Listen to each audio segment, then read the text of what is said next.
In this video, we're going to demonstrate how to build a basic user onboarding job in Acadian Provisioning Manager version 5. When I say basic onboarding job, it's really a simpler user who has a phone, a line, and voicemail.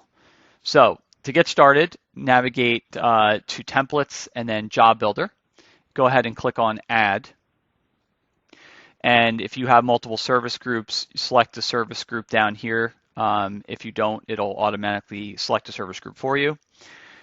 Then you need to name your job. And in my case, I'm going to call this Onboard Basic User. This can be anything you want. Like I said, I would think about your naming conventions for your jobs beforehand, but you can always come back and rename this later. Then we need job access. It's required to provide at least one group minimum. I'm going to go ahead and just put the administrators group in. Again, you can assign security permissions to jobs later on in bulk through the security section. And then email template, I'm going to go ahead and leave blank, but if you wanted an email to be sent with this job, go ahead and select that. So the first thing I'm going to do is, what am I going to start with? Well, I need to start with a user. That is what I would call parent or top level for my job. And I've got, really only one template in here that's a new add, which is LDAP end user, because this system I'm demonstrating on is going to be a CUCM, which is LDAP integrated. So I'm going to drag this over, and what that's going to do is basically bring up the placeholder section. And what that really means is, what do I want to add next? And this is all a hierarchy. So the first thing we're adding is an end user. And then under the end user, we want to add a line. Now, you may be inclined here to go ahead and select everything you want to add. We don't want to do that, and here's why. Because we want to create associations.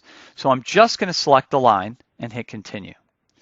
Now, I'm going to go over to the category for line, click that, and select user line with voicemail. So I select a user line with voicemail, and again, it brings up the same box to say, hey, what else would you like to add? And you notice this one's a little smaller because there's less options that can be put under a line. So we do have rules in place that will prevent you from putting something that can't be associated. So I am going to add a phone, and I'm going to add voicemail. And notice I selected one phone, and there's a reason. You could select 2, 3, 4 phones here. But whatever you select, it means that those phones are going to get added every single time. So if I were adding Jabber, I might select more and fill them in. So I might have 4 Jabber devices and 1 hard phone. But I'm going to show you a little trick here. So we're going to go ahead and select 1 phone, 1 voicemail box, hit continue. I now have my placeholders over here. So I can go to Unity Connection. I can see user voicemail template that I have here. And then I'm going to go to phones. But before I select the phones, I'm actually going to check this box that says group. You don't have to do this, all right? If I just wanted an 8861 to be added every time, I could just drag it over there, and that would be it. So if you have one phone type in your organization, it doesn't vary per user, you're going to want to just drag over the phone type that you have, and that's it. But let's say I want to have a choice box. So I'm going to say group, and I'm going to basically drag over the 41 and the 61, because in this environment, I essentially want to have the ability to select either of those devices when I'm provisioning a user and make that choice at provision time. Now, I could continue adding phones down here, by the way. I could have 10 phones in this box. It doesn't matter. So I'm done. That's it. So basically, if I come up here, I want to go ahead and hit save. And what I'm going to do each time here is I'm going to show you what this is going to look like. So now I'm going to go to Actions, Provision, and you can see Onboard Basic User. So now I drag over Onboard Basic User, and this is what the job looks like. So this is what I meant. You do need to have your site template selected or built before you can run a job because it is required. Now I do have one in here. And then I have first name, last name, and user ID. And you can control the order that these are in, which is something you may want to do. But ultimately I can come here and select a user ID, and it will pre-populate the boxes in the job. And then I can come down and select a directory number.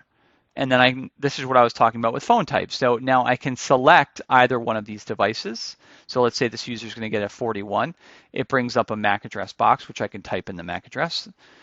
or I can generate a MAC address if I'm using self-provisioning. Now, the one great thing about phone groups is if I particularly wanted to add 2 phones to a user, I could add another phone. So we'll add both of these devices. And this can be really nice with, in the future with Jabber as well, because you can ultimately, select multiple devices or pick the devices that you want at provision time instead of hard coding those as part of the job. And that's really it. Once you're done, you fill the information, you go ahead and hit perform. So that completes the demonstration of an OMR basic job. Please see the additional videos to learn more about building other jobs.